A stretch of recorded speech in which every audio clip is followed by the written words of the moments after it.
हम लोग बात कर रहे थे डिफरेंशिएशन डिफरेंशिएशन की, जिसमें हम लोग एग्जांपल देख रहे थे कि अगर उसेन बोल्ट 100 मीटर के रेस में दौड़ रहे हैं और 9.58 सेकंड्स में उन्होंने रेस को कंप्लीट कर लिया, तो किस स्पीड से वो दौड़ रहे होंगे। तो हमने देखा था कि उसेन बोल्ट का कोई भी रेसर जब किसी रेस में दौड़ते हैं तो पहले एक लो स्पीड से शुरू होता है और फिर धीरे धीरे स्पीड इंक्रीज होती है, फिर एक पॉइंट पर आके मैक्सिमम हो जाती है और फिर धीरे धीरे डिक्रीज होते होते जब एंड लाइन पे पहुंचते हैं तो स्पीड वापस से जीरो हो जाती है। तो इस ग्राफ से हमें ये पता चल रहा है कि जो स्पीड है वो हर पॉइंट पर चेंज हो रही है, हर पॉइंट पर एक डिफरेंट स्पीड है। कैसे पता चल रहा है हमें ये? क्योंकि ये जो ग्राफ बना है ये बना है डिस्टेंस वर्सेस टाइम का ग्राफ। और स्पीड का फॉर्मूला क्या होता है? Speed is equals to distance upon time. और क्योंकि यहाँ पे हर पॉइंट पे एक अलग टाइम की करस्पॉन्डिंग एक अलग डिस्टेंस है, तो हर पॉइंट पे स्पीड भी है वो अलग अलग आ रही है। पर अगर एक नॉर्मल सिनेरियो देखें जिसमें हम एक कांस्टेंट स्पीड लें, जिसमें स्पीड चेंज नहीं हो रही, वो एक कांस्टेंट स्पीड से आगे बढ़ रहे हैं, तो इस केस में अगर हमें निकालना हो कि स्पीड किस रेट से चेंज हो रही है, तो इस प्रैक्टिकल सिनेरियो में क्योंकि हर पॉइंट पर एक अलग स्पीड आ रही है तो स्पीड ओवरऑल निकालना तो पॉसिबल है नहीं। तो हम निकालते हैं कि किस रेट से चेंज हो रही है इसकी speed, the rate of change of this speed. तो अगर ये रेट ऑफ चेंज अगर हमें इस ग्राफ में निकालना है, स्ट्रेट लाइन ग्राफ में, तो ये भी ग्राफ हमारा डिस्टेंस वर्सेस टाइम का ही है। तो इसमें रेट निकालना के लिए काफ़ी आसान है।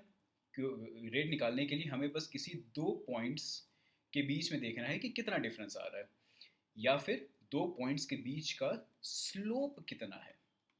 स्लोप का क्या मतलब कि अगर यहाँ पर हम एक छोटा सा ट्राइंगल बनाएं, तो ये डिस्टेंस कितनी है और ये डिस्टेंस कितनी है, इसको कहते हैं रन, इसको कहते हैं राइस। तो स्लोप आता है हमारा राइस ओवर रन। तो हम कैसे निकालेंगे राइस ओवर रन? उसके लिए हमें ये दो कोऑर्डिनेट्स पता होने चाहिए। तो ये वाला कोऑर्डिनेट कैसे पता चलेगा? उसके लिए हमें ड्रॉप डाउन करना होगा। इस पॉइंट पे आ रहा है तो मान लेते हैं ये पॉइंट x1 है, फिर ये वाला कोऑर्डिनेट इसको ड्रॉप करते हैं, ये वाला पॉइंट मान लेते हैं x2 है, क्योंकि ये x एक्सिस पर है तो x मान ले रहे हैं खाली। और राइस निकालना है तो राइस के लिए भी सेम यही मेथड, इस पॉइंट का कोऑर्डिनेट मान लेते हैं y1 और इस पॉइंट का कोऑर्डिनेट मान लेते हैं y2। तो ये डिस्टेंस रन ये कितनी होगी? ये पूरी है x2 और ये छोटी वाली डिस्टेंस है x1, तो रन आ जाएगा x2 माइनस x1। तो उस x2 में से x1 को डिलीट कर देंगे तो ये बचा हुआ डिस्टेंस आ जाएगा। और राइस कैसे निकलेंगे? राइस के लिए भी same method, y2 minus y1। तो राइस ओवर रन आ जाता है हमारा y2 minus y1 divided by x2 minus x1। ये आ रही है इस स्ट्रेट लाइन की स्लोप। तो slope of straight line, correct. पर स्ट्रेट लाइन के केस में स्पेशलिटी ये होती है कि ये राइस ओवर रन हम किसी भी दो पॉइंट्स के बीच में निकालें हमेशा सेम ही आएगा, चाहे हम इन दो पॉइंट्स के बीच में निकालें चाहे हम इन दो पॉइंट्स के बीच में निकालें। ये x2 माइनस x1 और y2 माइनस y1 या राइस ओवर रन, ये जो रेशियो है ये हमेशा सेम आएगा क्योंकि ये एक कांस्टेंट ग्राफ दिखा रहा है। बट सेम चीज़ यहाँ पे नहीं हो सकती क्योंकि यहाँ पे हम कोई भी दो पॉइंट्स ले इस प्रैक्टिकल ग्राफ में, इन दो पॉइंट्स पर सेम वैसे अगर ट्राइंगल बनाए तो ये वाला ट्राइंगल अलग आएगा अगर हम किसी दूसरे दो पॉइंट्स पर ये ट्राइंगल बनाए। साफ दिख भी रहा है कि राइस ओवर रन सेम नहीं आएगा इस केस में।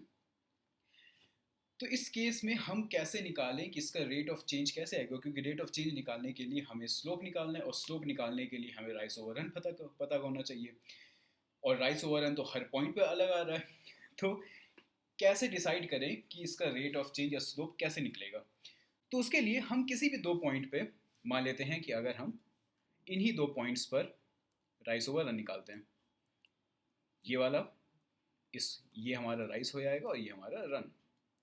अगर इन्हीं दो पॉइंट्स पर राइस ओवर रन निकालें तो इस सेम मेथड लगाते हैं कि इसका कोऑर्डिनेट कुछ x1 हो जाएगा, इसका कोऑर्डिनेट कुछ x2 हो जाएगा, इसका y1 और इसका y2। बट सेम वही मेथड यहाँ पे यूज़ करने पे अंतर ये आएगा कि जो x1 और x2 हम ले रहे हैं, ये x1 और x2 हर पॉइंट पर इनका डिफरेंस अलग अलग आएगा। इसलिए यहाँ पर x1 और x2 लेने के बजाय अगर हम एक दूसरा ट्रिक यूज़ करें मैथ का, y1 और y2 भी नहीं लेते हैं, मैथ की ट्रिक ये लगाते हैं कि इस पॉइंट को मान लेते हैं x, सिर्फ x, और इस डिस्टेंस को हम पहले से ही मान लेते हैं कि एक कोई h डिस्टेंस है। अब इससे फ़ायदा क्या होगा कि ये जो पॉइंट आएगा, ये पॉइंट क्या आएगा, ये पॉइंट आ जाएगा ये डिस्टेंस छोटी टिल x प्लस ये डिस्टेंस, तो ये हो जाएगा x प्लस h। अब ये x प्लस h लिखने से क्या फ़ायदा हुआ अभी पता चलेगा आगे। और ये जो डिस्टेंस आ रही है y कोऑर्डिनेट में, अभी जो y कोऑर्डिनेट है ये इस x कोऑर्डिनेट पर डिपेंड कर रहा है, क्योंकि अगर हम x कोऑर्डिनेट थोड़ा भी चेंज करेंगे तो ये y कोऑर्डिनेट भी चेंज हो जाएगा। तो इसको हम लिखेंगे as a function of x, fx, या केवल द फंक्शन ऑफ x। तो x जो भी होगा उसी पे डिपेंड करेगा कि ये कोऑर्डिनेट क्या है, तो ये हो जाएगा f ऑफ x या फंक्शन ऑफ x। और अगर ये x है और इसके कॉरस्पॉन्डिंग पॉइंट fx है, तो x प्लस h का कॉरस्पॉन्डिंग पॉइंट क्या होगा, वो होगा f of x plus h। Correct. अब अगर किसी ने गौर किया हो तो इस पहले वाले ग्राफ में हम एक राइट एंगल ट्रायंगल बना रहे थे, करेक्ट, पर क्या यहाँ पर भी एक राइट एंगल ट्रायंगल है? अब दिखने में तो लग रहा है कि राइट एंगल ट्रायंगल है, पर असल में ये वाला पॉइंट कर्व है, करेक्ट। ये एक स्ट्रेट लाइन नहीं है, ये एक कर्व है, और कर्वी ट्रायंगल्स तो होते नहीं है, ट्रायंगल्स हमेशा स्ट्रेट लाइंस की होती हैं। तो हम एक स्ट्रेट लाइन बना लेते हैं यहाँ से यहाँ तक, तो और इसको एक राइट एंगल ट्रायंगल अज्यूम कर लेते हैं, एक straight line between these two points, और ये राइट एंगल ट्रायंगल। अब इस राइट एंगल ट्रायंगल में अगर हम अगेन स्लोप निकालें तो स्लोप क्या आ जाएगा, अगेन यही y2 minus y1 upon x2 minus x1। तो y2 है हमारे यहाँ पे, ऊपर चला गया,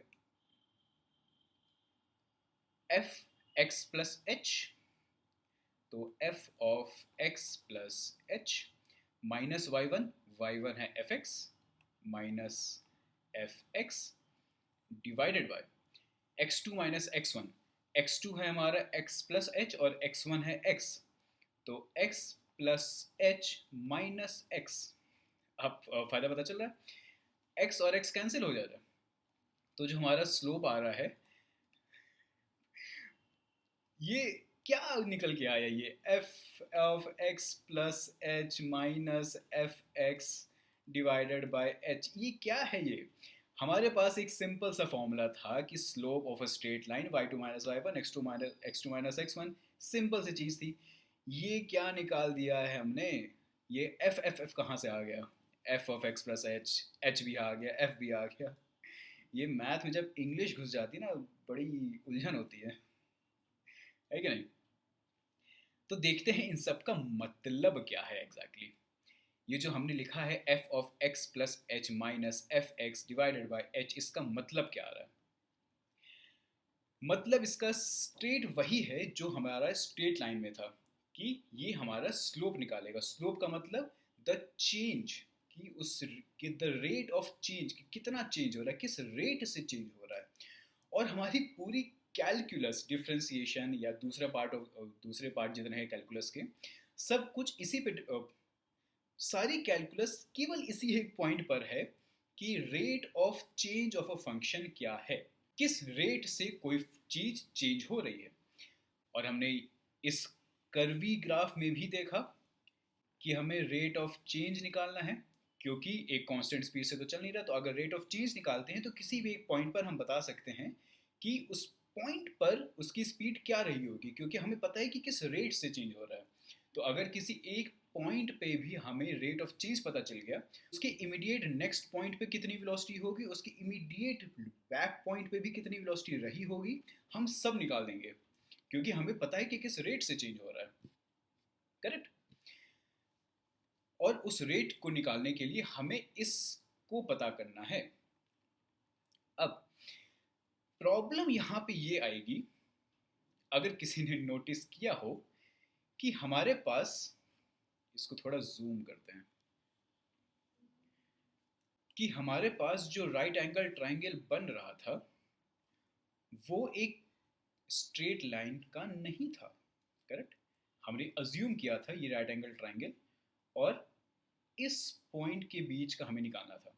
और ये पॉइंट कितनी है, ये डिस्टेंस है हमारी h, from point here to point there, ये डिस्टेंस h है। पर क्योंकि हमारा मेन मुद्दा है इस कर्व के बारे में पता करना, तो इस कर्व की डिटेल्स पता करने के लिए हमें करना ये है कि इस h को छोटा करते करते, इस h को इतना छोटा करते जाएं कि छोटा होते होते केवल एक पॉइंट पे रह जाए। करेक्ट। और ये ट्रायंगल हमारा इतना छोटा बने कि केवल एक पॉइंट का h रह जाए। पर ये प्रैक्टिकल तो है नहीं कि एक पॉइंट का h बनाए सिर्फ। तो उस एक पॉइंट का h दिखाने के लिए हम एक दूसरी ट्रिक यूज करते हैं। h को उस पॉइंट जितना छोटा बनाने के बजाय उस पॉइंट के थ्रू एक दूसरी लाइन गुजार देते हैं जो उस लाइन से केवल टच कर रही होती है। इस लाइन को कहते हैं टैंजेंट। राइट, ये वर्ड सुना होगा, टैंजेंट आता है वर्ड टैंजिबल से। टैंजिबल इंग्लिश में सुना होगा कि this thing is tangible, I can do that, it's tangible for me. Right, तो वहीं से उस टैंजिबल से कि it is almost accessible to me, तो उसी वहीं से आया है वर्ड टैंजेंट भी, कि it is just touching this point. तो एक ऐसी लाइन जो किसी कर्व को केवल टच करके जाती है उसको हम कहते हैं टैंजेंट। अब हमारा मेन मुद्दा ये है कि हमें इस टैंजेंट का स्लोप निकालना पड़ेगा, क्योंकि हम एक पॉइंट का स्लोप निकाल नहीं सकते। स्लोप निकालने के लिए हमें एक रेशियो चाहिए राइस ओवर रन की। तो इस टैंजेंट का स्लोप निकालते हैं, और ये टैंजेंट की जो डिस्टेंस है वो सेम इसी ट्राइंगल से ले लेते हैं, कि ये ट्राइंगल जितना बड़ा था उसी ट्राइंगल का ये टैंजेंट बनाया है हम। और इस टैंजेंट की डायमेंशंस पता करने के लिए हम सेम ट्राइंगल का ही यूज़ कर लेंगे, क्योंकि हमें इस ट्राइंगल की डायमेंशंस पता है। ये हमारा राइस है, ये हमारा रन है। राइस है हमारा F of x plus H minus F x, और रन है हमारा केवल एच। उसके थ्रू हम इस टैंजेंट का स्लोप निकालते हैं कि कैसे निकलेगा। तो अब इसी के थ्रू हमें इस टैंजेंट का स्लोप निकालना है। तो स्लोप ऑफ टैंजेंट, अब यहाँ पे थोड़ी अगेन इंग्लिश आएगी, मैथ में फिर से इंग्लिश घुसेगी। हमें उस लाइन एच को छोटा करते करते इतना छोटा ले आना है कि वो पॉइंट बन जाए, जिस पॉइंट के थ्रू हमें टैंजेंट निकाल के उस टैंजेंट के थ्रू हम उसकी प्रॉपर्टीज निकालना है। तो उसकी इंग्लिश ये आती है कि हमें उसको छोटा करते करते जीरो तक ले जाना है। टोटली जीरो नहीं कर सकते, क्योंकि फिर वो एक पॉइंट बन जाएगा। पॉइंट का कोई डायमेंशन नहीं होता, और जिसका कोई डायमेंशन नहीं होता उसके बारे में पता कैसे करोगे। तो it should approach to zero, the limit should be that it is approaching zero. तो इसी की इंग्लिश जब हम मैथ में लिखते हैं तो उसकी इंग्लिश ऐसे लिखी जाती है कि limit h will be tending towards zero और h will be approaching zero। ये इसकी लिमिट है h की, और इसी लिमिट तक हमें h को छोटा करते जाना है। और क्योंकि हम सेम ट्राइंगल का यूज कर रहे थे इस पॉइंट को निकालने के लिए, तो राइस ओवर रन सेम रहेगा। तो राइस है हमारा f of x plus H minus F x, और रन निकला है हमारा h। तो ये आएगा हमारा slope of tangent. Slope of tangent का मतलब क्या है, मगर स्लोप ऑफ टैंजेंट का मतलब ये है कि हमें उसका रेट ऑफ चेंज पता चल जाएगा कि किस रेट से वो चेंज हो रहा है। कैसे स्लोप से पता चलेगा कि रेट चेंज हो रहा है? क्योंकि अगर एक स्ट्रेट लाइन ग्राफ भी होता है उसमें हम जब स्लोप निकालते हैं तो हमें पता चल जाता है कि किस रेट से वो चेंज हो रहा है। अगर ये राइस ओवर रन छोटा होता है, जैसे कि अगर ग्राफ कुछ ऐसा है, ये हमारा जो राइस है वो छोटा आया है, तो इसका जो स्लोप आता है वो भी कम आता है, क्योंकि स्लोप होता है राइस अपॉन रन। अगर राइस छोटा है तो स्लोप भी छोटा आएगा, अगर राइस बड़ा है तो स्लोप भी बड़ा आएगा। तो राइस ओवर रन से हमें पता चल जाता है कि किस रेट से चेंज हो रहा है। उसी और सेम राइस ओवर रन से हम निकाल देंगे कि कोई कर्व भी किस रेट से चेंज हो रहा है। मगर हमें ये निकालना ही क्यों है? हम क्यों पीछे पड़े हैं इसके कि हमें पता चल हम क्यों पीछे पड़े हैं इसके कि हमें उस कर्व का रेट ऑफ चेंज पता करना है? क्योंकि अगर किसी को याद हो कि हम निकाल रहे थे कि उसेन बोल्ट का स्पीड कितनी है पूरे रेस के दौरान, और क्योंकि स्पीड हर पॉइंट पे चेंज हो रही थी, तो हमें ये पता करना है कि किस रेट से स्पीड चेंज हो रही थी, ताकि अगर किसी भी एक पॉइंट पर हमें निकालना हो कि स्पीड कितनी रही होगी तो हमें रेट पता ही है, तो उसके थ्रू हम निकाल देंगे किसी एक पॉइंट पर उसकी स्पीड कितनी थी। और सेम यही चीज किसी भी तरह के ग्राफ पर एप्लीकेबल है।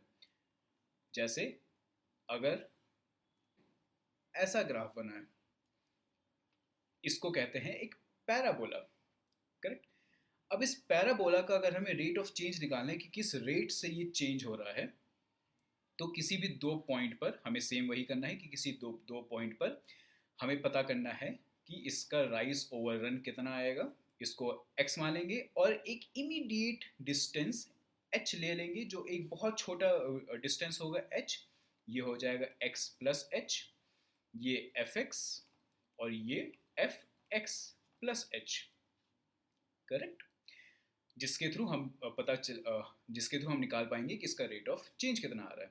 तो इस ग्राफ के थ्रू इंट्यूटिवली भी हम ये बता सकते हैं कि इस पॉइंट पर रेट ऑफ चेंज कितना आएगा। जो बता सकता है कि इसके बॉटम मोस्ट पॉइंट पर रेट ऑफ चेंज कितना आएगा, नीचे कमेंट में बताओ। तो इसकी पावर यही है कि कोई भी कर्व्ड ग्राफ हो अब हमारे पास, चाहे कर्व्ड ग्राफ पैराबोला हो, चाहे हाइपरबोला हो, चाहे कोई रैंडम कर्व्ड ग्राफ हो ऐसा, और ये टोटली रैंडम नहीं है, बट कोई भी कर्व्ड ग्राफ हो, अब हम पता कर सकते हैं कि किस रेट से ये पूरा फंक्शन चेंज हो रहा है। And this is the power of calculus, जहां पे नॉर्मल मैथमेटिक्स रुक जाती है। नॉर्मल मैथमेटिक्स के थ्रू हम किसी स्ट्रेट लाइन का रेट ऑफ चेंज बता सकते हैं, जो कि काफ़ी इजी है।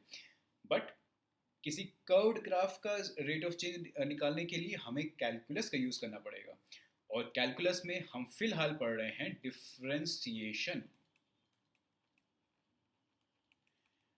इसको डिफरेंशिएशन ही क्यों कहते हैं? क्योंकि ये जो हमारा फंक्शन निकला था कि स्लोप जो हमारा निकला था f of x plus H minus F x upon H, इसको हम डिफरेंस कोशेंट भी कहते हैं। डिफरेंस कोशेंट कहा जाता है इस स्लोप को। और क्योंकि हमें डिफरेंशिएशन में केवल यही निकालना है, इस फंक्शन की वैल्यू क्या होगी पूरे डिफरेंशिएशन में, इसीलिए हम इसको भी डिफरेंशिएशन कहते हैं। फॉर एग्जाम्पल, एक एग्जाम्पल देखते हैं। जैसे अगर हमारे पास कोई ग्राफ है y इक्वल्स एक्स स्क्वायर का, y इक्वल्स एक्स स्क्वायर, अब कोई बता सकता है? कमेंट्स में बताओ इसका ग्राफ कैसा बनता है। यहाँ पर पॉज कर सकते हैं और कमेंट्स में बता सकते हैं कि y इक्वल्स एक्स स्क्वायर का ग्राफ कैसा बनता है। अच्छा, ग्राफ पे हमारे एक सेपरेट सेशन आएगा जिसका नाम होगा प्ले विद ग्राफ, जिसमें बहुत इजी तरीके से बताया जाएगा कि किसी भी फंक्शन का हम ग्राफ तुरंत कैसे निकाल सकते हैं। तो subscribe to the channel and keep watching, क्योंकि एक और वीडियो आएगी जिसका नाम होगा प्ले विद ग्राफ्स। जिन सब्सक्राइब किया होगा चैनल को उनको ग्राफ्स के साथ खेलना समझ आ जाएगा कि अगर कोई भी फंक्शन दिया हो तो उसका ग्राफ कैसे बनाते हैं, और अगर कोई भी ग्राफ दिया हो तो उसका फंक्शन कैसे निकालते हैं। खैर, वो सब फ्यूचर की बातें हैं। अभी देखते हैं कि y इक्वल्स एक्स स्क्वायर का ग्राफ कैसा होगा। तो आई होप सबने कमेंट कर दिया होगा। तो y इक्वल्स एक्स स्क्वायर का ग्राफ बनता है कुछ ऐसा, जिसको पैराबोला भी कहते हैं। इस शेप का नाम होता है पैराबोला। ओके, अब हमें निकालना है कि ये पैराबोला किस रेट से चेंज हो रहा है। तो हमारे पास फंक्शन है y इक्वल्स एक्स स्क्वायर। तो अब इसका स्लोप निकाल के देखते हैं कि ये किस तरह से चेंज हो रहा है।